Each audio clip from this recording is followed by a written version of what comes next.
some of my friends like, yo, I told a couple of like my close friends that was what I was doing today. They're like, yo, you're not gonna be embarrassed? I'm like, bro. I'm like, what this day and age, if you fought, the whole world knows it. Who the fuck cares, you know?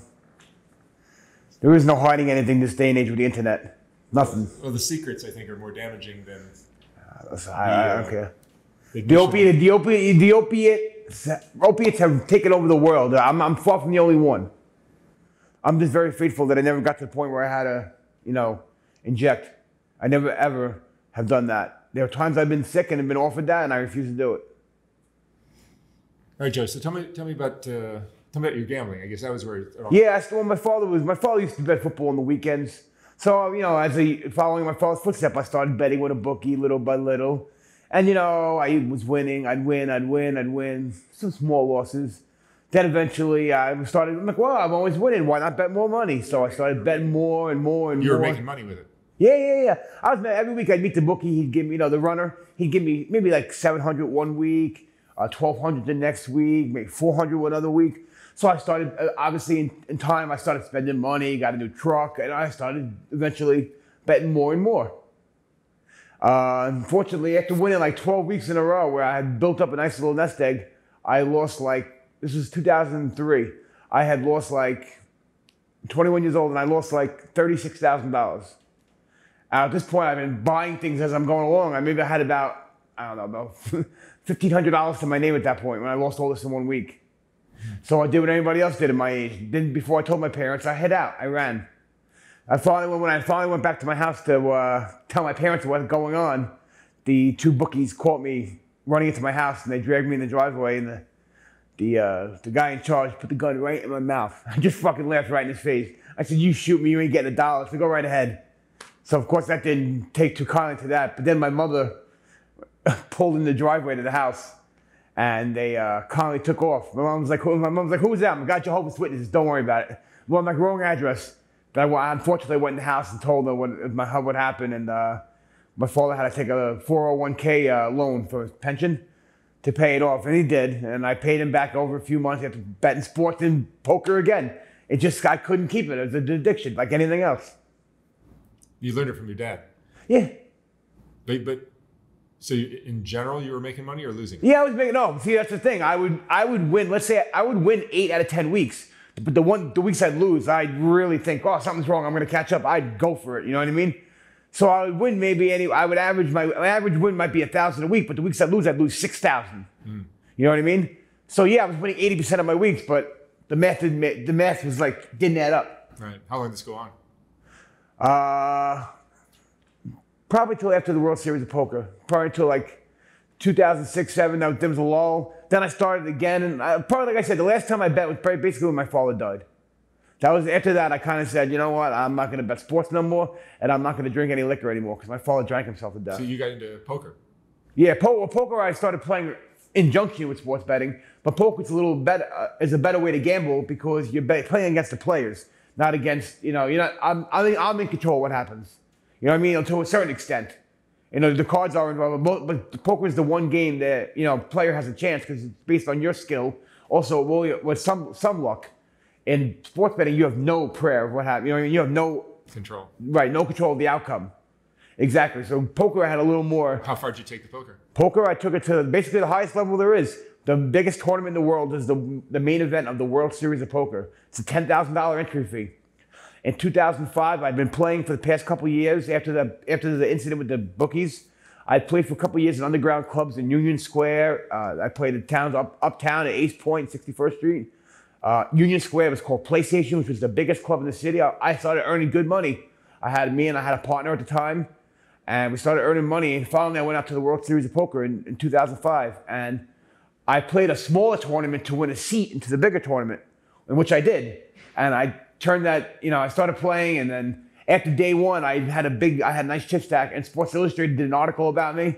It was titled "Beauty and the Beast," because they did a feature on me and the actress Shannon Elizabeth. She was sitting right near me at the time, and she made it through day one as well. So basically, they were saying because I'm a big hideous man, and that she's a beautiful actress, So that was the article they did on me. So it was embarrassing to see the title. I was like, oh my fucking God. But like I said, it got me exposure little by little. ESPN followed me, and I made it, into day 6. I played through 5 days of poker, and I made a great run and made my name in the poker world that way. A lot of exposure on ESPN for weeks and weeks on end. Tell me about that lifestyle. It's a lot of it's crazy. People think it's easy. It's an easy way to make a hard living because it is. It's a mental grind. You know, you're not gonna tear an ACL like you're playing, but it's a professional sport, and it's just you have to be so sharp. People don't realize that during the World Series of Poker, I started playing at 11 a.m. The day would start. You play till 2 a.m. 15 hours straight of poker every day, and at the end of the day, you realize you're playing. First place is 7.5 million. It's hard to get to sleep at night knowing you're playing for that, but at the same time, you have to rest. You have to rest because you have to be mentally sharp the next day. 15 hours again, 15 hours again. The drain on your central nervous system. Yeah, exactly. I was drinking the energy drink full throttle. I was drinking like one of those every hour just to stay awake, and I'd be like this, jittery. And I wasn't even doing drugs back then, thank God. But the adrenaline's just got to beat you down. Oh, yeah. The highs and lows. You have to find a way to keep an even keel, you know what I mean? You got to. Otherwise, you're going to make a bad move at a bad time and just be out. What was the biggest bet you ever placed? I mean, in the tournament, it's just a one, you know what I mean? It's a one-time entry fee. But I've played in games in the world. I've played in some of the biggest games in the world where in poker, like some of the pots would be upwards of $25,000, $30,000. Like just for one, you win that hand, you take down 20, 30 grand. It would be big. I mean, there are bigger games, but those are for like, multi-millionaires. And this went on for how many years? I played poker I started playing when I was like probably about 18, 19. And I started played seriously through like 2007, 2008. Then I got back into bowling again because I was always a great bowler, and I started wanting to bowl again because when Michael Bloomberg became mayor, he shut down all the underground clubs in the city. So now it means I had to go to Foxwoods, Williamson, Atlantic City, Vegas to play poker. And I didn't really want to do that. I couldn't, it's a lot easier driving 20 minutes than having to commute that far every day. So I kind of tried to transition back to bowling, which I did. And I was always one of the best amateurs in the world in bowling. So I got back into that and started making money bowling again. Not gambling on bowling, but no, there's still money aspect. And I bowled for plenty of dollars. I have one of the most famous bets in bowling. Is a story that I took. Nobody else in the world has ever done what I did. And there's this one story that I did. It was in Cincinnati during a huge tournament that I had done, and like I said, it was me betting my own money, I had made money that I would make a 7-10 split, which is like one of the most impossible split. But I bet that I'd make it 4 times out of 100. The odds of making it are astronomical, in the millions. And people are like, oh, this kid can't make it. They were willing to cover any bet I made. The bet was like $1,200 that I would make 4 out of 100. And on the very first attempt, they started setting up the splits. On the very first attempt, I made the first one. There was a crowd of like 500 people watching me. They went absolutely nuts.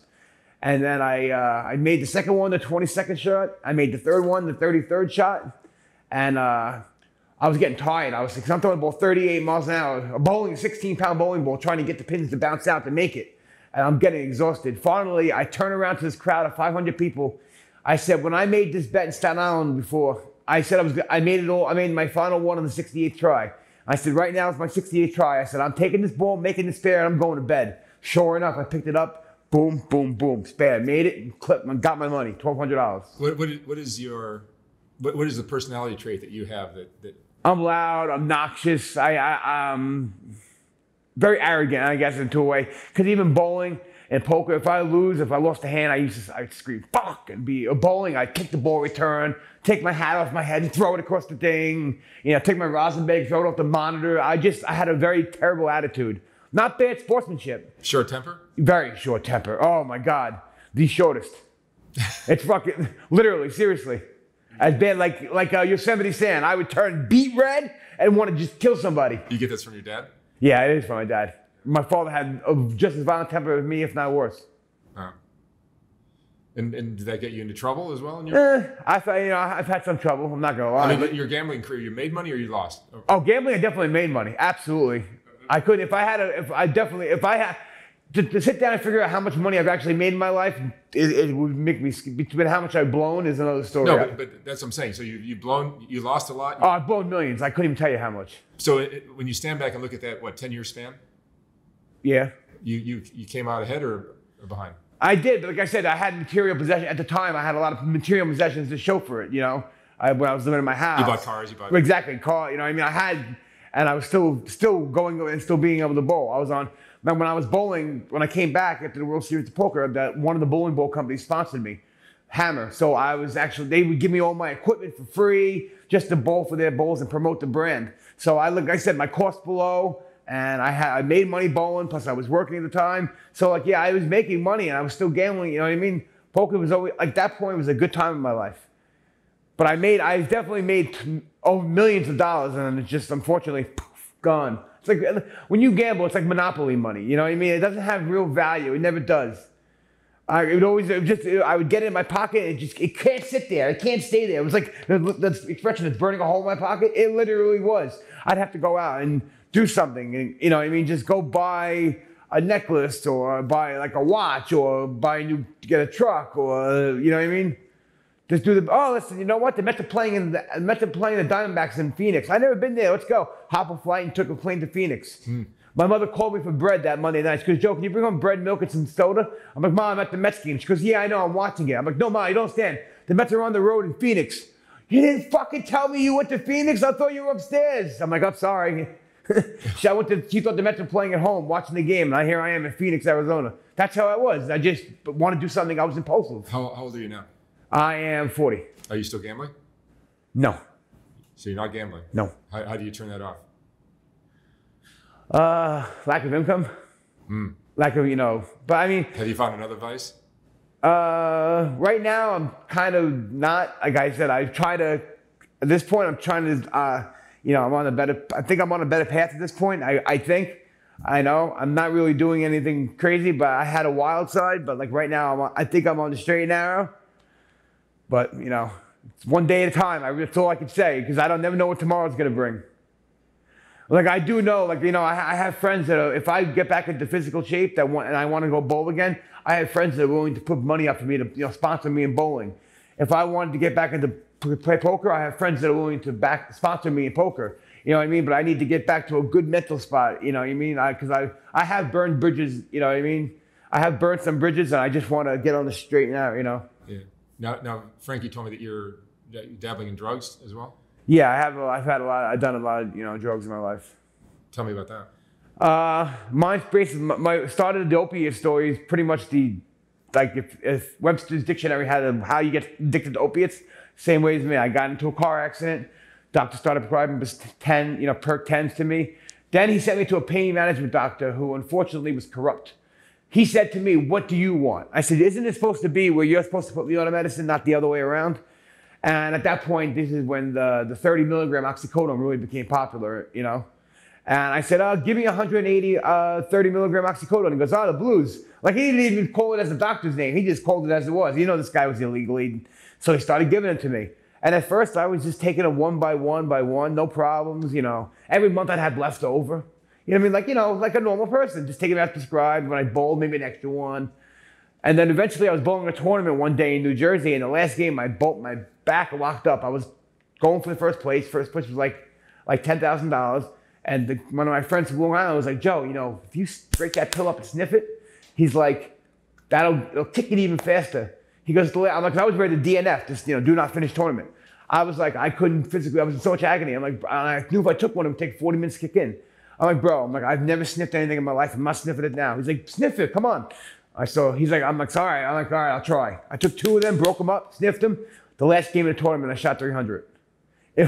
It was like the devil took over me. I'm like, wow, look at this. I don't have to wait 40 minutes. I can do it in 90 seconds to feel better.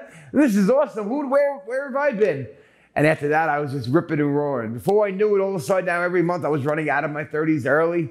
Then, you know what I mean? I was going to the street to buy them. Then I found somebody who was selling their script. I started taking them. I started buying them from him. You know what I mean? Before I knew it, it got worse and worse and worse.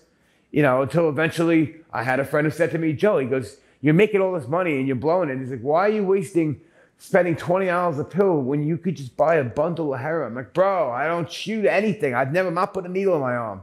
You don't have to shoot it. You can sniff it. Oh, yeah, really? It's cheaper? Let's go. Let's try that. And I grabbed that. And I started with that. I started one little by little. Just started sniffing that. And that took over my life. Wow. Have you been in love before? Yeah. How did that complicate your life? Drugs ended everything. Yeah. My last girlfriend, who I'm not gonna remain nameless. Sure. I was with her for 4 years, and she actually got her master's in drug addictions counseling. Go figure. While we were together, and she would wake up in the morning and she would check my pupils first thing, you know, and she would say to me this and that, you know, look, and eventually got to a point where it became, you know, it's me or the drugs, and I said, it's you, of course you. And she's like, every time you go to the bathroom, I don't care what you're doing, leave the door open. She didn't trust me. She's like, I don't care if you're taking a shit, you leave the door open. And eventually I found, you know, I would do it in the middle of the night, like I was in Cleveland, right before we broke up. We were in Cleveland to bowl a tournament, and she found my pocket. She found a bottle of 30s, all like 150 of them. Now Cleveland in February, if you don't know, is pretty cold. It's like 20 below. There was tons of snow on the ground. She takes the bottle of pills and throws them on the roof of the bowling alley. She says, "Let's go back to the hotel." She goes, if you want me to stay, not fly home, let's go to the hotel. I said, fine. I took a couple Ambien I'm prescribed Ambien because I have sleep apnea. I took out a couple Ambien, I squashed them up, I put it in her Sprite, let her sip it and go to sleep. She fell asleep. I then snuck out of the hotel room, went back to the bowling alley. As they were closing, I found the manager. I said, let's tell him the story, blah, blah. I said, I'll give you $200 if you just for going up there. Now, this is like 2:30 in the morning. I'm like, and I'll give you another $200 if you find him. The guy goes up there, searches, because I know that tomorrow morning I'm going to be in dope sick, and I won't be able to bowl, and Hammer's sponsoring the tournament. I have to bowl. So this guy's looking. After 2 hours, he finally finds him. I was like, oh, thank God. So now it's like 4:45 in the morning. I have to be at the bowling alley at 7:15 to bowl. I bowl great. The first set, 5 games, I'm leading the tournament. That night, I come back to bowl my second set of 5 games, and I see the manager of the bowling alley. He goes, how'd you do? I said, I'm leading right now. He's like, oh, high five. He's got his hand wrapped in bandages. I'm like, what happened to you? I'm like, you burned yourself? He goes, no, I got such severe frostbite on both my hands. I was like, oh, shit. I'm like, I'm sorry, man. I gave him a couple $100 extra. And I ended up making like quite a few $1,000s that weekend. And my girlfriend kept saying to me, see, she goes, you don't need those pills to bowl good. I'm like, yeah, you're right, babe. You're so smart. But little did she know that I was, drugged her to go to sleep, snuck back to the bowling alley and paid the manager. I ended up paying him $600 just to find my oxycodone on the roof. Tell me what the connection is between drug addiction and gambling addiction. It's hard to explain. When you're watching, if I bet on the Giants, like when the Giants and the Patriots playing the Super Bowl, and the Giants were huge underdogs. Even though I'm a Giant fan, I had bet them to win the game. Just to see them score the game-winning touchdown, the euphoria, it's like the same thing as, getting high. It's just unspeakable. You think it's something that money can't buy. Like, you can't buy a gambling win. There's no greater feeling in the world. It's just trying to find a way to live your life on an even keel where you don't need those extraordinary highs to make you, figure that life is worth living without it. Like, to keep yourself on just an even keel. It's tough. It's tough to do because there's nothing, like I said, there's no greater feeling. Sex, gambling and winning, getting high. It's tough, but you just gotta. What's your biggest fear? My biggest fear. It's not dying. That I could care less about. I don't know. It's kind of stupid, but there's nothing worse. I'm claustrophobic. To the degree where, I couldn't even explain it. It's that bad. I won't go in an elevator. I can't. It's just too small. As big as I am, I will not be buried. I will not be buried. I don't care who takes care of my, after me when I'm done. Just take me in a garbage bag and throw me in the ocean. That's fine with me. I don't care. I just do not want to be buried. I know cremated is fine, but that means you have to be in a box and burned. I don't even want to think of that either. Just I like mafia style. Throw me over the bridge with some cement buckets. That's fine with me. So, has a drug addiction kind of? It's replaced the gambling addiction. Yeah, I definitely did. That's what happened after little by little. I was playing in the last couple of years. I would play poker, and at the end of the session, I'd win, and I'd call the dealer immediately. I'd be walking out the poker. I would literally just gotten paid. Let's say 15 seconds prior. The minute I walked out the door closed. I'd be on the phone with the dealer. Hey, where you at? Oh, you're at bed. Oh, well, it's 4:15 in the morning. That makes sense. All right, I'm coming by.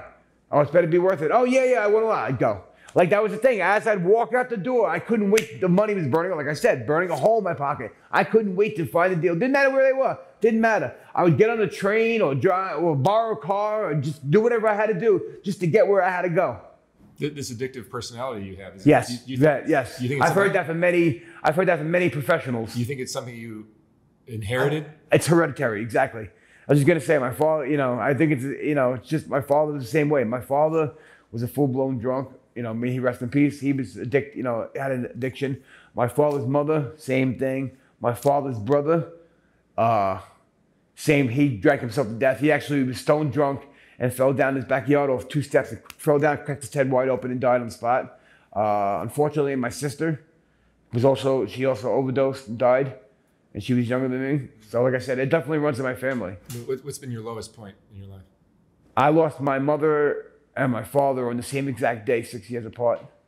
October 25th, 12 and 18. My mom was second. Then a year after my mom, I lost my sister. And I'm the one who found my mother. I'm the one who found my sister. And I'm the one who found it's not the same, but she was found. My dog was 16 years. I found her also dead, lying next to me when I woke up in the morning. Everything was traumatic. I had to find 3 different dead bodies in my old house, in 3 different floors of the house. It got to the point where before I sold it, I didn't know where to go in the house. There was no place that I couldn't sit and didn't think of what body I found where. Wow. Yeah, it was crazy. Those are definitely the lowest point. Coming home to find my mother dead, face first on the floors. What were you like in high school? I was a small kid. I was a New York City champion, bowling my junior year of high school. Have you ever had a regular job? Yeah, a few times. Yeah. Delivered pizza. Then I worked at Macy's. So you picked up gambling early. Yeah, that's happened. Originally, I was delivering pizza and working at Macy's both at the same time. But after the night shift, I would go play poker all night. I'd make even more money than I did in the 2 jobs. That eventually led me to quitting them. I'm like, between bowling and poker, I could make enough. To hell with this. I don't need to do this, and that's what got me into doing that. Do you believe in luck?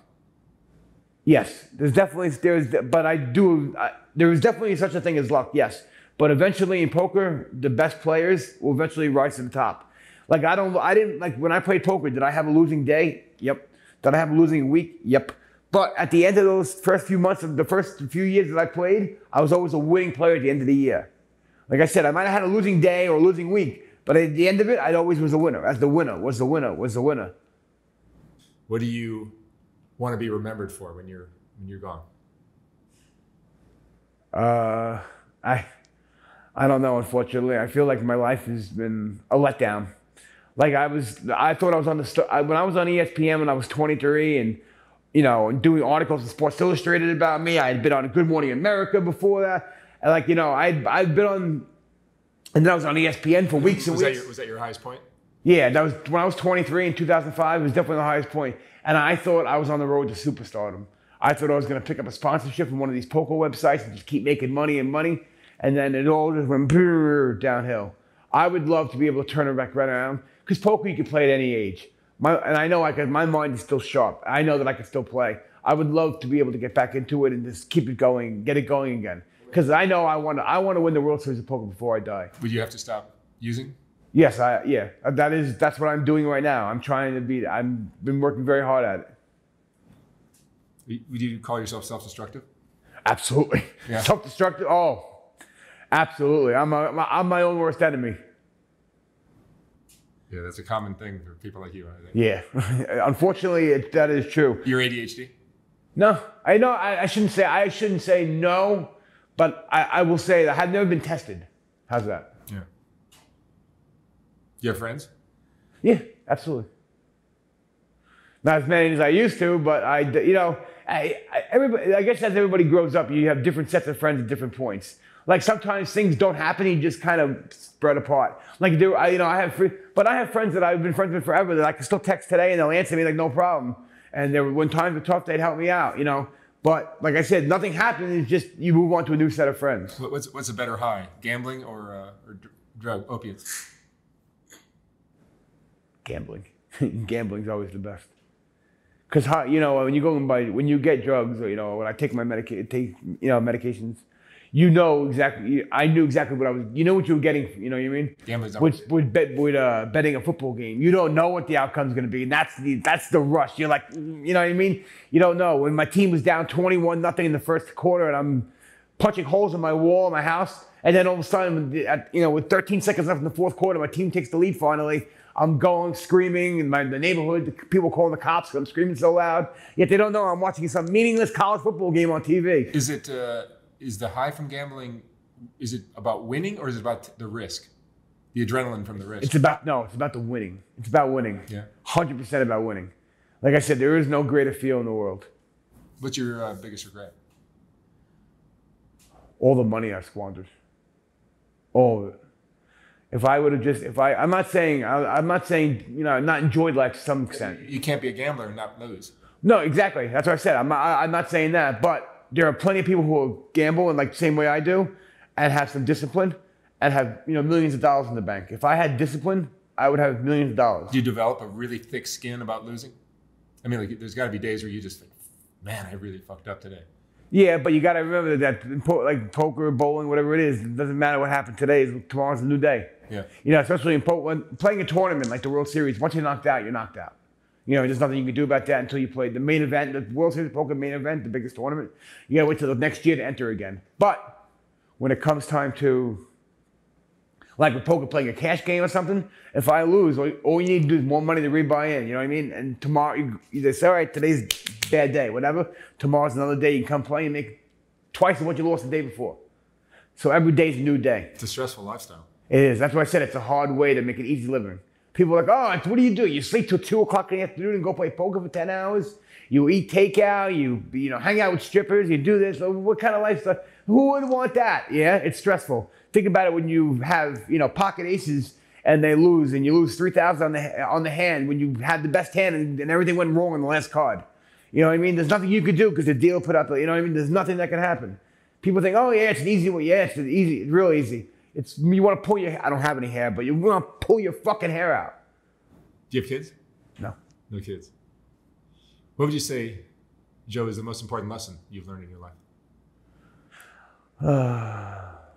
Don't trust anyone. Being in the worlds I've dealt, too many people they'll just burn you. My mother used to say, trust everyone and trust no one.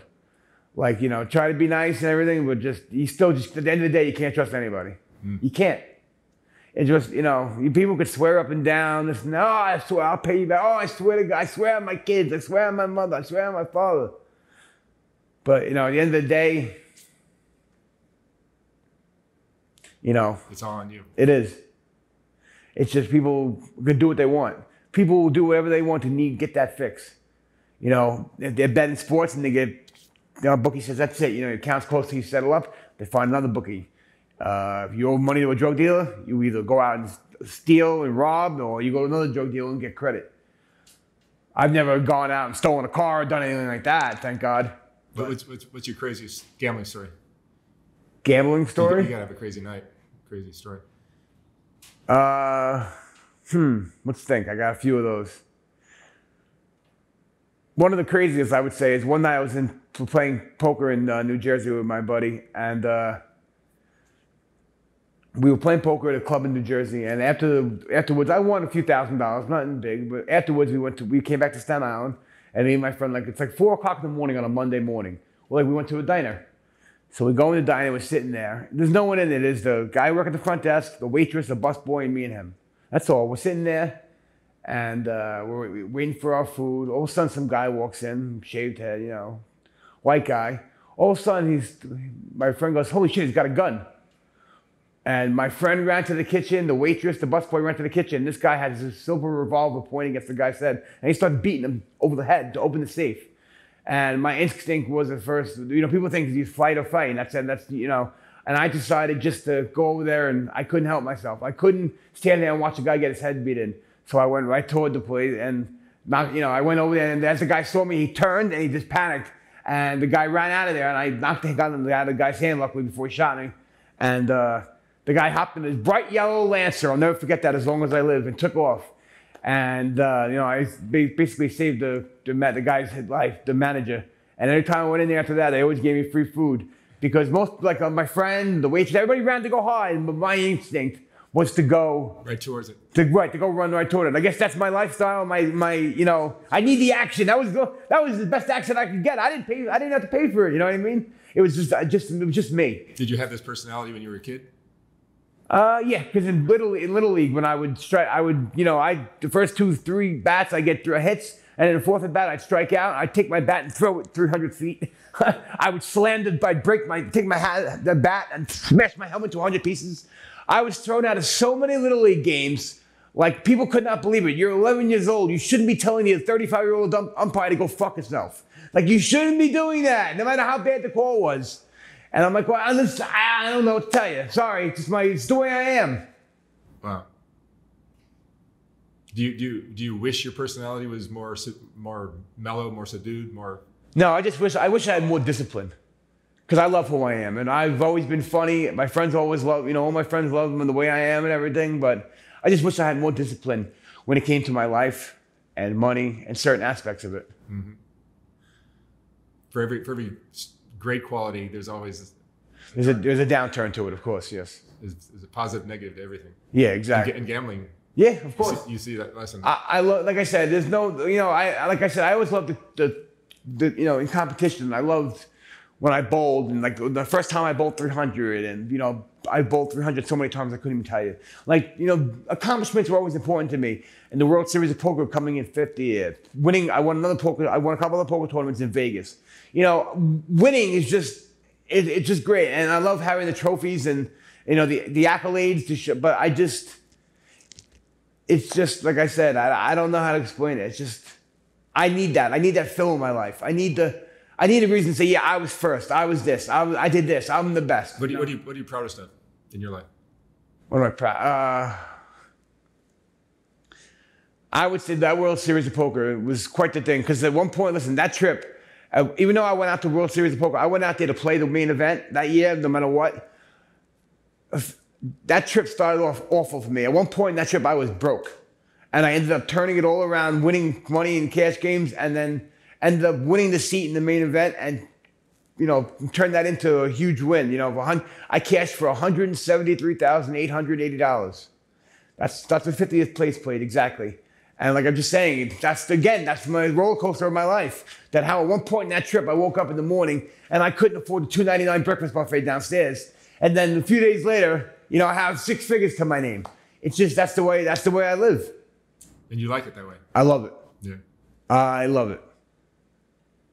You get, so emotionally, it sounds like you have anger issues. That's an understatement. Do you get depressed or anxious or anything like that? Yes. Yeah, I take medication for my anxiety. My anxiety is really terrible. I don't like to be in the crowd of people. I like to perform, and I love to be like I should have been I always said to myself, people say I should have been like a comedian, like gone out on stage. Like, yes, I'm in a public place. I just don't like, I don't like, I guess, like I said, I don't like being enclosed. I don't like people around me. It starts giving me the heebie-jeebies, I guess. And I just like to have my freedom and be wide open. Do you like the attention? Yeah, I love it. That's another thing. I'm an egomaniac. I always have been, always will be. Wherever I go, no matter where I am, I always people have to know, oh, that's Joe Stillman. Yeah, it's Joe Stillman. That's Stillman, don't worry. What do you worry about? Like just day by day? Like, well, right now, just money. Money? Yeah.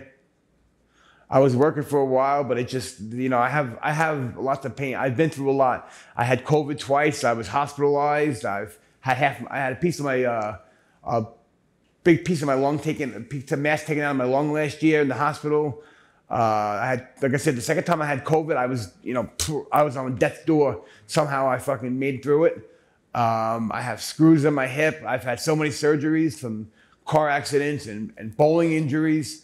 And, it's just tough. I just want to, try to get through it. But there's a lot of pain, a lot of agony. But what's your goal right now? Where would you like to be in 5 years? I'd like to be, I like to have, I'd like to have money in my pocket, not have to worry about where my next meal's coming from. And I'd like to be just having a good life and settle down. And what does that look like? Is that a gambling, no drug lifestyle, or is that a yeah, nine to five job? Yeah, I'd like to be able to play poker with no drugs, so just be on, whatever necessary medications I need. And I'd like to just be able to play cards and just, make it. I don't need to be a multimillionaire to be successful. I don't want to be happy. Right now, at this point, I've come to realize I don't need to be the fame and fortune that ESPN has to bring me. I could play at the underground clubs that do exist again, here and there. I can be happy bringing home $1,000, $1,500 a week, off the books. It's decent living, and that's all. That's all I want right now. I want to be able to start building up a nice little nest egg, and not have to worry about where the next meal's coming from, or what am I doing, or how's my money situation. Do you enjoy that underground hustler lifestyle? Yeah, I do, because when you go there, like the game starts 7 o'clock every night, so that kind of coincides with when the baseball games start. And I love sports. I can do gambling. The only gambling I feel safe doing now is my fantasy baseball league. Because you put up one amount of money for the year, and that covers you for the whole year, but gives you action every day. That's the only thing I could do safely. Anything else, betting day to day, I would just be out of control with it. Because a bookie will give me a limit for $1,000 for the week, and before you know it, I'll blow it through and tell them, extend me. And they will, and they always do. And I just get so far out of control. And I don't want to go down that road again. So the only thing I do right now is play my fantasy baseball league, and that's it. That's when you get the debt collectors coming by. Exactly. Please. I've met so many of them in my life. I've hidden out in hotels on 1 and 9 in Jersey for weeks. I only said the one story about the gun in my mouth, but I've hidden from bookies plenty of times. I've hidden in hotels, friends' apartments, everything. And I can't even go to certain friends because people, some of these debt collectors knew me and they know which friends I had. So I have to think outside the box, okay, which friend don't they gonna put me with? All right, I got it. People they think I'm on the outs with or this and that. So I'd have to outthink them. That's gotta be a terribly stressful lifestyle. Yeah, it is. But again, it was fun for a while. It was fun hiding out. Eating takeout and living out of hotels is fun for a while. But you're right, it gets old real fast. You hear someone in the hallway and you see lights under the door. You're like, oh God, here comes the shooting. But like I said, I realized at a young age that they're not going to shoot you. It's not them. This ain't the movies. They just want their money. Mm-hmm. They might try to slap, they might try to slap you around or whatever. But when people saw me, and I'm being 6'5", 330 pounds, they thought twice about that. Mm. All right, Joe. Thank you so much for sharing your story. All right. Good luck with everything. All right. Thank you.